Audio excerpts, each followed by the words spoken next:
Good morning. Welcome. Following, and as I always say, be sure to like it and share it.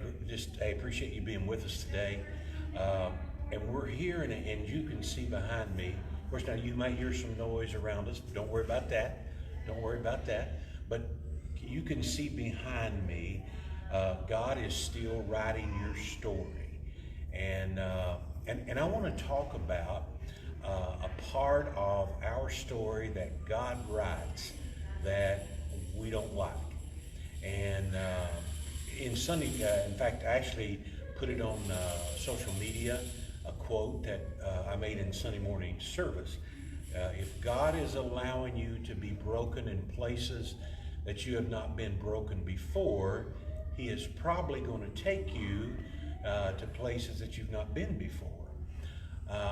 Or as my friend, one of my pastor friends would say, if God is taking you through it, it's because He wants to take you to it. So I want to talk about just that concept. And I'm going to use Old Testament Joseph as an example. And so let me fill you in. So Joseph is a young teenage boy, and he's arrogant. He's pompous, like a lot of teenage kids. He's got the typical stuff. And his family's not too happy with him, especially his brother. He got a bunch of brothers, and they throw him in a pit.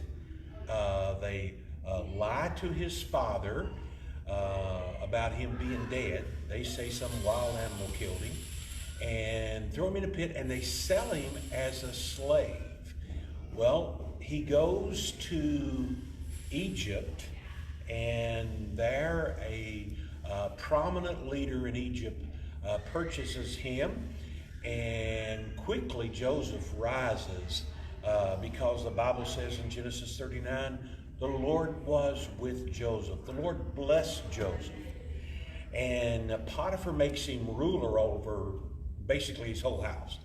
Well, Potiphar's wife, she has a thing for Joseph.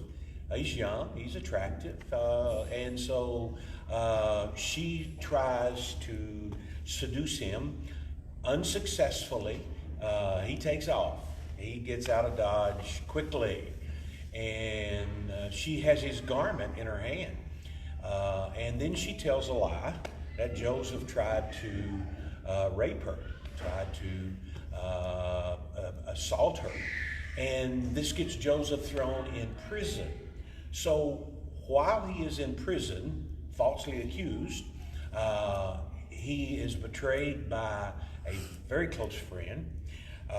And so some historians, I've had some historians that I've read after said, from the time that Joseph is thrown in the pit to the time that he gets out of prison, and I'm going to tell you about his next move just in a moment, is about 17 years. I've had some say that. I've heard brothers say 15. So I want you to think about basically, now there were some high spots in there. There were some great moments, but basically about 15, 17 years of going through it, of being broken in ways that he hadn't been broken. He'd not been in prison. He'd not been lied on to this degree that got him put in prison. And yet, so there's a famine in the land.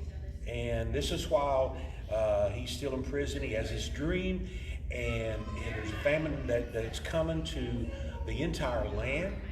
And he tells Pharaoh, who is the president, shall we say, the top leader of Egypt, and he tells him what's coming.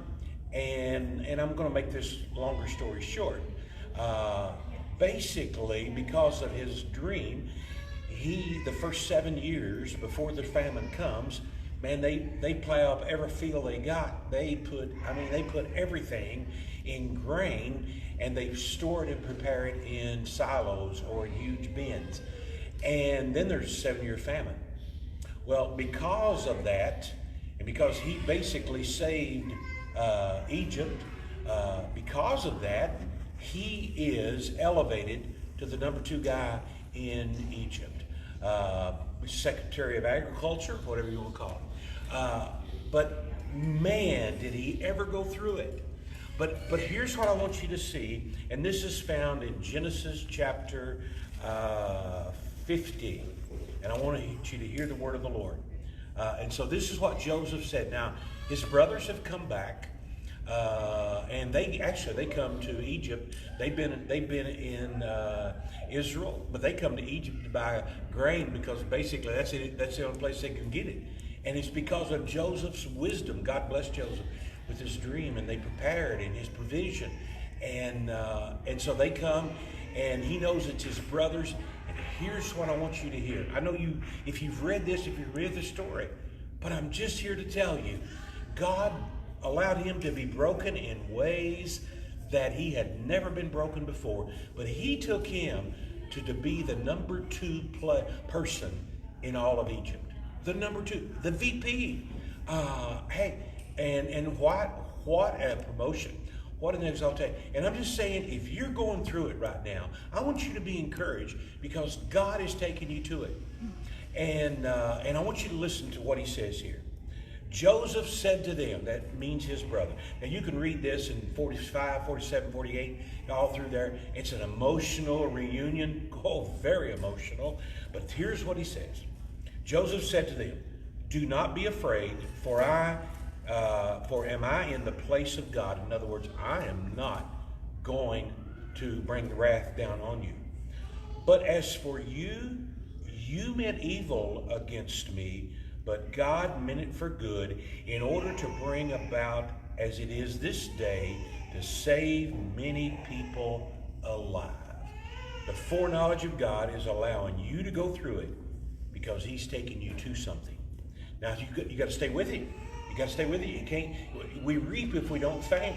And so God is allowing you to be broken in ways and places that you've never been broken before, because he's going to take you to places that you have never been before. Stay with God. Trust him. Walk with him. I know it hurts. I know it hurts. I sense that. I sense it today. This brokenness. I know it hurts. But I'm telling you, God's taking you somewhere. You be encouraged, and don't lose heart. You say, "Pastor, I don't know how much more I can take." Boy, I hear you. I don't know neither, but I know this: be strong in the Lord and the power of his might. I know this: there's no temptation that is common that is taking you, but they're common to man, and God will make it a way of escape. I'm just saying to you, hold steady, hold steady. You're on the cusp. You're on the brink of breaking through to where God is taking you to. God bless you. Be encouraged.